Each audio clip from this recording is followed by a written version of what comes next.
हरे कृष्णा। हम लोग चर्चा करेंगे आज चौथे अध्याय के 37 नंबर श्लोक। यथेधांसि समिद्धोऽग्निर्भस्मसात् कुरुते अर्जुना ज्ञान अग्निः सर्वकर्माणि भस्मसात् कुरुते तथा। यथेधांसि समिद्धोऽग्निर्भस्मसात् कुरुते अर्जुना ज्ञानाग्निः सर्वकर्माणि भस्मसात् कुरुते तथा। यथे ईंधांसि, ईंधन सुना है? ईंधन सुना होगा, ठीक। तो यथे धांसी, जैसे ईंधन को एक अग्नि, जलती हुई अग्नि भस्म कर देती है अर्जुन, उसी प्रकार ज्ञान की अग्नि सभी कर्मों को भस्म कर देती। जैसे ईंधन को जलती हुई अग्नि भस्म कर देती, वैसे ही ज्ञान की अग्नि, ज्ञान अग्नि सर्वकर्माणि भस्मसात् कुरुते तथा, वैसे ज्ञान की अग्नि सभी कर्मों को भस्म कर देती। अनुवाद पढ़ते हैं।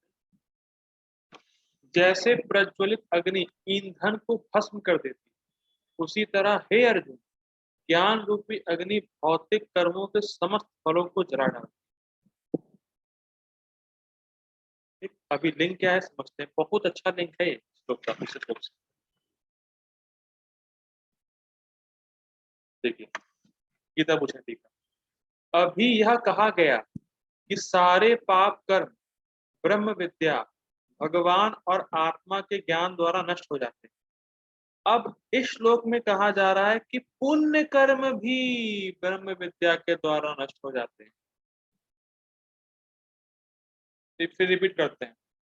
35 नंबर श्लोक में क्या सीखा? ज्ञान का प्रभाव, कि दोबारा पुनः मोह को प्राप्त नहीं हो गया अर्जुन। 36 में देखा पाप रूपी सागर को पार कर जाओगे, यानी पाप कट जाएंगे, तो पाप नष्ट हो जाएंगे, ठीक। 37 में सीख रहे हैं पुण्य भी खत्म हो जाएंगे, पुण्य भी नष्ट हो जाएंगे भाई। अरे ये तो गड़बड़ है, पुण्य नष्ट हो जाएंगे, अरे यार ये कैसे होगा? तो पुण्य नष्ट होना ये अच्छा है कि बुरा है? क्यों प्रभु जी आप बताइए। ये अच्छा है। कैसे प्रभु जी, अच्छा क्यों है? क्योंकि पाप पुण्य दोनों ही हमें इस वर्ड में फंसाते हैं, बटर साइकिल। यस, हरी सिंपल उत्तर है। इंटरेस्टिंग। अच्छा है क्योंकि पुण्यों के द्वारा भी हमें बहुत अच्छा शरीर प्राप्त हो भी गया मान लीजिए, लेकिन फिर भी हम रहेंगे दुखों में घर में ही। पुण्यों के द्वारा हमें अच्छा शरीर प्राप्त भी हो गया, तो भी हम रहने वाले हैं दुखों के घर में ही, कारागार में, जेल में, ठीक। वहीं फंसे रहना होगा हमें। तो भौतिक प्रयास करके तो दोबारा फिर शरीर प्राप्त करेंगे ही भोगने के लिए, ठीक। फिर लेना पड़ेगा शरीर और फिर दुखों के घर में रहना पड़ेगा। ये अच्छा नहीं, ठीक। तो पुण्य भी जल के भस्म हो जाते हैं ज्ञान के, ठीक। आगे बढ़ते हैं।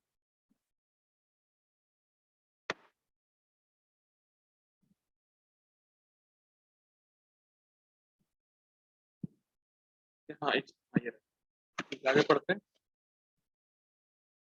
जिस प्रकार से एक प्रचंड अग्नि लकड़ी को जलाकर राख कर देती है, उसी प्रकार ज्ञान की अग्नि अर्थात आत्मा और परमात्मा के अनुभव की अग्नि सभी कर्म फलों को नष्ट कर देती है।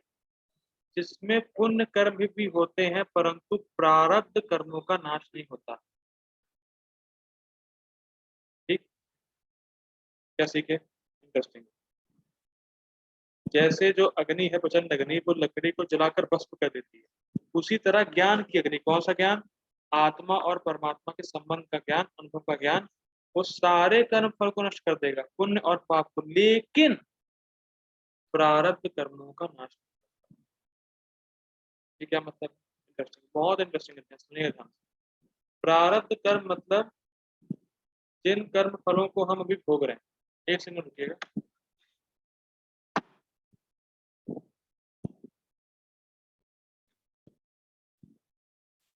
हरे Krishna. Disturbance is always there because we are in the world of disturbance. ठीक है, हरे कृष्णा। हाँ, तो मैं क्या कह रहा था, देखिए प्रारब्ध कर्म क्या होता है तो समझते ही है। प्रारब्ध कर्म मतलब जिन कर्म फलों को हम अभी भोग रहे हैं, प्रेजेंट। ठीक।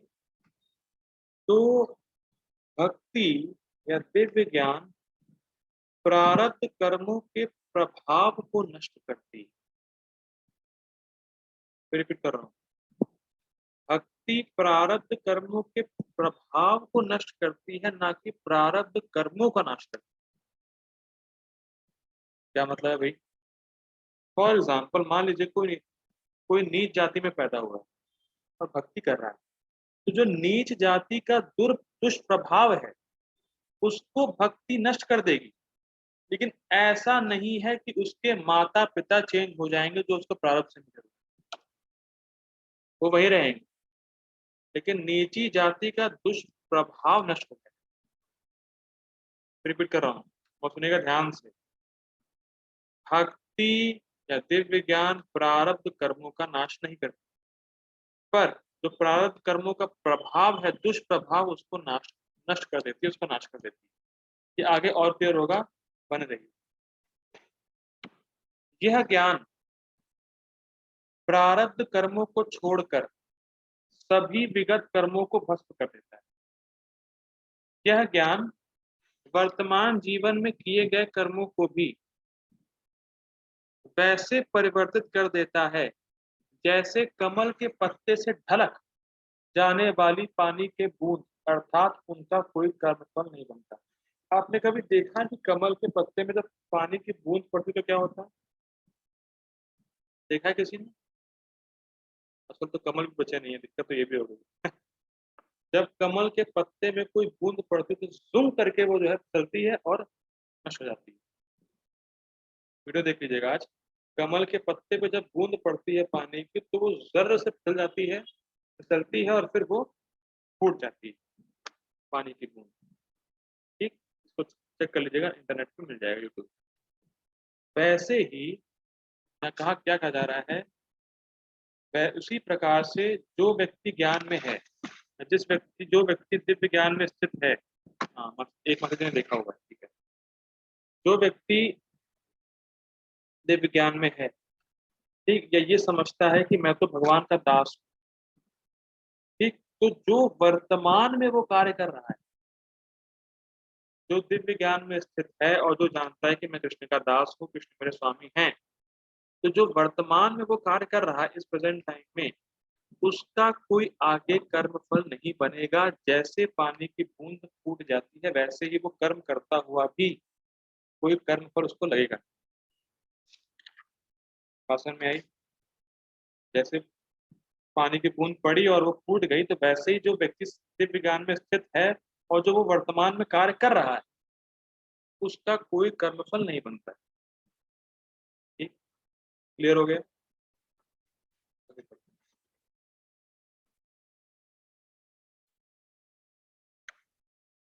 यद्यपि प्रारब्ध कर्म इस ज्ञान के कारण अत्यंत कमजोर हो जाते हैं। मैंने बताया था ना कि दुष्प्रभाव प्रारब्ध कर्म का वो नहीं होता। ठीक, तो समझते हैं, मुझे लग रहा है आप लोग समझ नहीं पाए, मैं समझा नहीं पाया। देखो, देखिए, यद्यपि प्रारब्ध कर्म इस ज्ञान के कारण अत्यंत कमजोर हो जाते हैं। जो प्रारब्ध के दुष्प्रभाव हैं, ठीक, तो दुष्प्रभाव जो प्रारब्ध के हैं, प्रारब्ध कर्म के हैं, अब वो नहीं होते।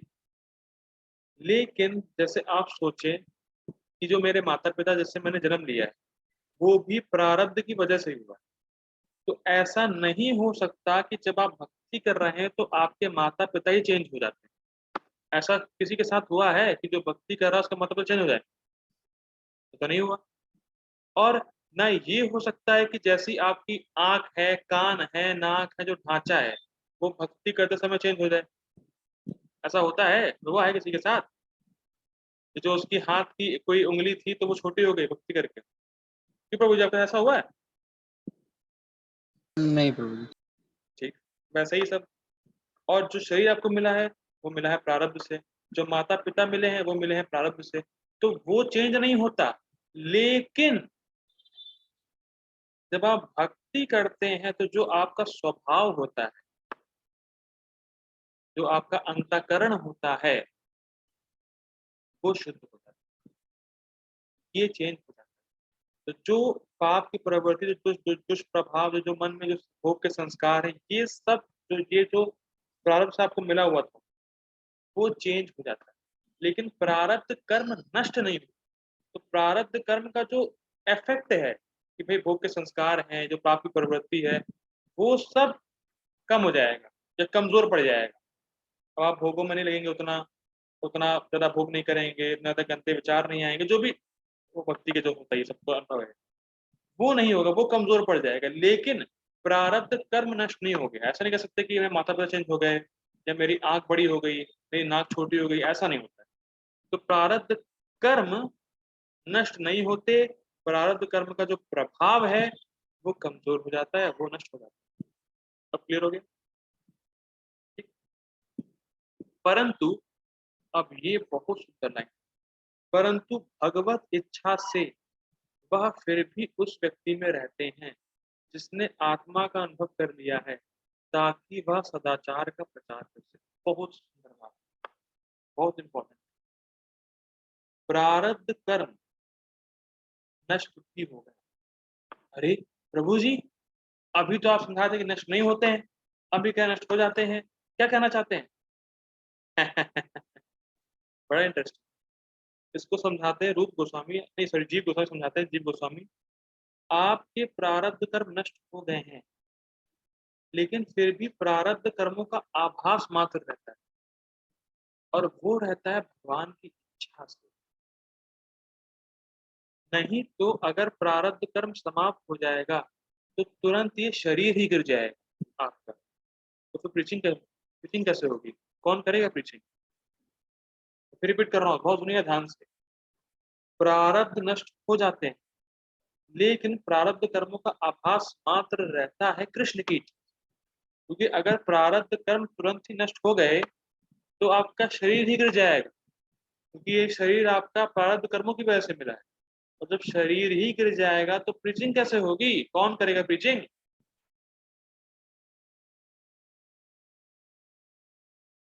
ठीक, इसको नोट में समझा रहे हैं बल देखते। देखिए, यदि प्रारब्ध कर्म पूर्ण रूपेण नष्ट हो जाएंगे तो उनका फल, जो भक्त का शरीर है, वह भी नष्ट हो जाएगा, और फिर भगवान का ज्ञान का प्रचार करने के लिए कोई नहीं। भाई अगर सभी भक्तों का प्राण नष्ट हो जाए, सबका शरीर छूट जाए, तो प्रीचिंग कैसे हो? और भगवान चाहते हैं प्रीचिंग हो। भगवान बोलते हैं गीता के 18वें अध्याय में कि जो इस ज्ञान को देता है भक्तों को, वो मुझे बहुत प्रिय है। तो भाई भगवान चाह रहे हैं प्रीचिंग। ठीक। अब एक और इंटरेस्टिंग बात, हम लोग भक्ति के प्रोसेस में है, तो भगवान की इच्छा से ऐसे कर्म भक्तों के जीवन में आते हैं जो आपसे, मान लीजिए कुछ भी आपके सुख दुख आया फॉर एग्जाम्पल, तो अब तो आप कहेंगे प्रभु जी मेरे प्रारब्ध कर्म तो नष्ट हो गए हैं, तो फिर सुख दुख क्यों आ रहा है? सुनिएगा ध्यान से। जब भी कोई भक्ति करता है या भक्ति के प्रोसेस में आता है, तो भगवान की इच्छा से कर्म भक्ति के जीवन में आता है, जो उनके भक्ति के लिए अच्छे होते हैं। तो ये कृपा है कि कर्म? ये बताइए। भगवान उन कर्मों को नष्ट कर देते हैं जिससे आपकी भक्ति डाउन। जैसे आपने भक्ति की इच्छा भी करी ना, भक्ति में आए, माला पकड़ा, एक नाम लिया, भगवान का अटेंशन डायरेक्ट आप पे पड़ता है, भगवान उन सारे प्रारब्ध कर्मों को नष्ट कर देते हैं जो आपको भक्ति में डाउन करें। लेकिन भगवान उन कर्मों को नष्ट नहीं करते जिससे आपकी भक्ति बढ़ेगी। तो क्या ये कर्म है कि कृपा है? ये बताइए। ये तो भगवान की कृपा ही है। भगवान की कृपा से ही कर्म आ रहे हैं आपके जीवन। अब इंटरेस्टिंग है ये बात। अब मैं कहूँ कि ये तो अच्छा है, भगवान उन कर्मों को छोड़ दें जो भक्ति में आपको आगे बढ़ाएंगे। तो कोई सोच सकता है कि अच्छा भगवान के अंडर में आ गए तो भगवान तो अब बहुत मतलब सुविधा प्रदान करेंगे, खूब मतलब आनंद हमें देंगे। लेकिन एक बात ध्यान देनी होगी, जो कर्म भक्ति के लिए अच्छे हैं वो कैसे भी आ सकते हैं, सुख या दुख के रूप में। रिपीट करो, ऐसा नहीं है कि बस अब भगवान ऐसे कर्म मुझे देंगे जो भक्ति के लिए अच्छा है, मतलब अब बहुत सी ऐसी से आनंद वस्तु प्रदान करेंगे भगवान, खूब जो है सुख दे देंगे हमें, मैं हमेशा सुखी रहूंगा। ऐसा नहीं है। जो आपके कर्म भक्ति के लिए अच्छे हैं वो कैसे भी आ सकते हैं, सुख के रूप में और दुख के रूप में। लेकिन जो भी कर्म आएंगे वो आप कृष्ण के और नजदीक ले जाएंगे। ये बात हमेशा याद रखें। जो भक्तों के जीवन में हो रहा है वो कोई कर्म नहीं है, प्रारब्ध। जो भी आ रहा है सुख दुख, जो भी कर्म का फल आप भोग रहे हैं वो सब भगवान की डायरेक्ट इच्छा से हो रहा है, जिससे कि आप भगवान के और नजदीक जाए। ये कृपा है, स्पेशल कृपा है भगवान। अब पता नहीं किसको किसको अनुभव है, लेकिन मुझे तो अनुभव है कि कुछ ऐसे ऐसे इंसिडेंट हुए कि मैं तो कृष्ण के और पास आ गया। उस समय लगा था कि अरे यार ये तो क्या इतना बड़ा दुख, इतनी बड़ी परेशानी, लेकिन अब देखता हूँ तो लगता है अरे कृष्ण के और पास आ गया, कृष्ण की भक्ति में और आगे बढ़ गया। क्या किसी का ऐसा अनुभव है कि स्टार्टिंग में बहुत परेशानी हो लेकिन आप देखते हो तो अरे यार ऐसा कुछ था ही नहीं, वो तो अच्छा हुआ वो हो गया, अच्छा हुआ वो हो गया और कृष्ण की भक्ति में आगे बढ़ गया। किसी को अनुभव है ऐसा? यस प्रभु जी, है ऐसा। ऐसा है, ओके, कोई अनुभव है और किसी को नहीं है? और कोई भक्त नहीं है क्या? सलाम नहीं कर रहे? जी प्रभु जी है, ओके, इंटरेस्टिंग। सबको होगा, सबको ही होगा, क्योंकि सबकी लाइफ में अब कृष्ण इंटरफेयर कर रहे हैं। प्रारब्ध कर्म वगैरह सब नष्ट, लेकिन आभास मात्र है। अगर नष्ट हो जाएगा तो सही नहीं रहेगा ना। आभास मात्र है, और जो भी कर्म आपके जीवन में आ रहे हैं वो सब भगवान की स्पेशल कृपा, भगवान की डायरेक्ट कृपा ही है। ठीक, ये हमेशा याद रखना है कि भगवान ऐसे कर्मों को ही देंगे अब आपको जिससे भगवान की भक्ति में आप आगे बढ़े, भगवान के और पास। ठीक है, ये बहुत कोई ये बात है। इस संबंध में श्रुति कहती है कि उभय उहवेश एते तरत्य अमृतः साधु साधुनी। ब्रह्म का अनुभव करने वाला पाप और पुण्य और विगत और वर्तमान दोनों प्रकार के कर्म फलों से तर जाता है। ठीक, बृहद आरण्यक उपनिषद 5:5-22। वेदांत सूत्रकार कहते हैं, क्या कहते हैं भाई? तद अधिगम उत्तर पूर्वार्धयोर अश्लेष विनाशो तत्व्यपदेशात्। यह प्राप्त करने के उपरांत, क्या प्राप्त करने के उपरांत? दिव्य ज्ञान या स्वरूप सिद्धि, कि मैं कौन हूँ, कृष्ण कौन है, कृष्ण में संबंध है, इसको जानने के बाद पूर्व और भविष्य के पाप जीव को, जीव से नहीं, जीव को पकड़ते नहीं, ऐसा घोषित किया गया है वेदांत सूत्र। मतलब उसके प्रारब्ध कर्म सारे नष्ट। अहम त्वाम सर्व पापेभ्यो। ठीक, बस। परपुर बड़ा सिंपल है, इसको खाली पढ़ना रह जाएगा।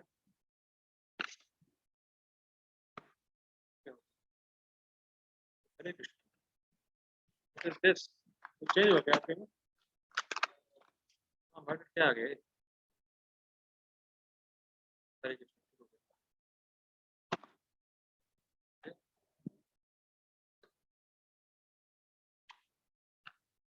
क्या हो रहा है?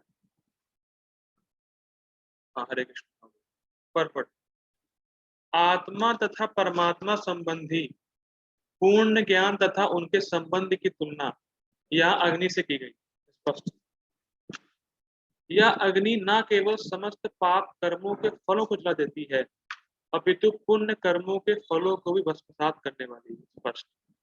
कर्म फल की कई अवस्थाएं, शुभ शुभारंभ, बीज, संचित आदि, सब वही प्रारब्ध कर्म है जो ठीक है। किंतु जीव को स्वरूप का ज्ञान होने पर सब कुछ भस्म हो जाता है, चाहे वो पूर्ववर्ती हो या परवर्ती, चाहे वो पहले के हो या बाद में आने वाले, ये सब नष्ट हो गया। लेकिन आभास मात्र अभी भी है। नष्ट हो गया कहने का इंद्र ये नहीं कि पूरा नष्ट हो गया, आभास मात्र है, जिससे कि हमारा शरीर रहे और हम लोग भगवान का प्रचार कर पाए। ठीक।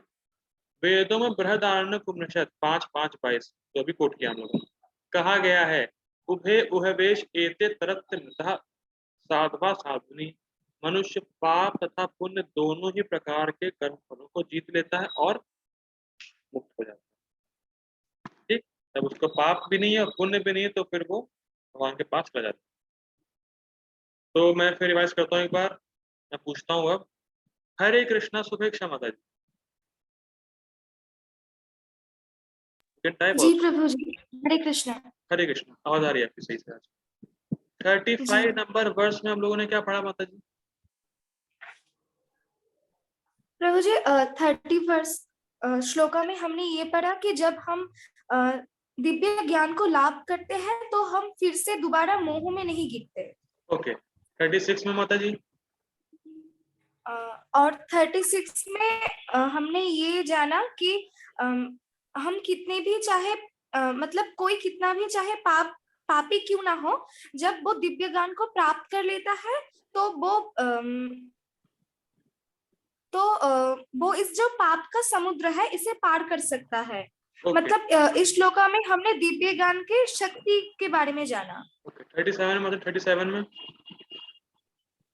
और 37 में हमने ये जाना कि जो दिव्य ज्ञान को यहाँ पर अग्नि के साथ तुलना की गई है और इससे हमारा जो भी कर्म फल है वो पूरी तरह से नष्ट हो जाता है।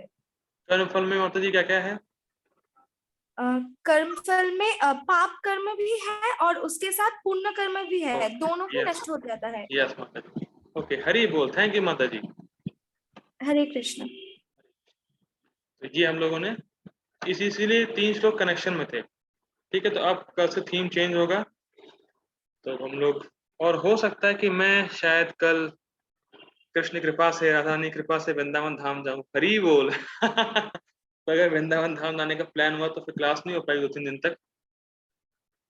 ठीक है, देखते हैं, इन्फॉर्म करूंगा मैं। अगर वृंदावन धाम जाने का बुलावा आया कृष्ण कृपा से, राधानी कृपा से, तो क्लास नहीं हो पाएगी 2-3 दिन तक, उसके बाद कंटिन्यू करेंगे। हरे कृष्ण, हरि बोल। जगत गुरु श्रील प्रभुपाद की जय।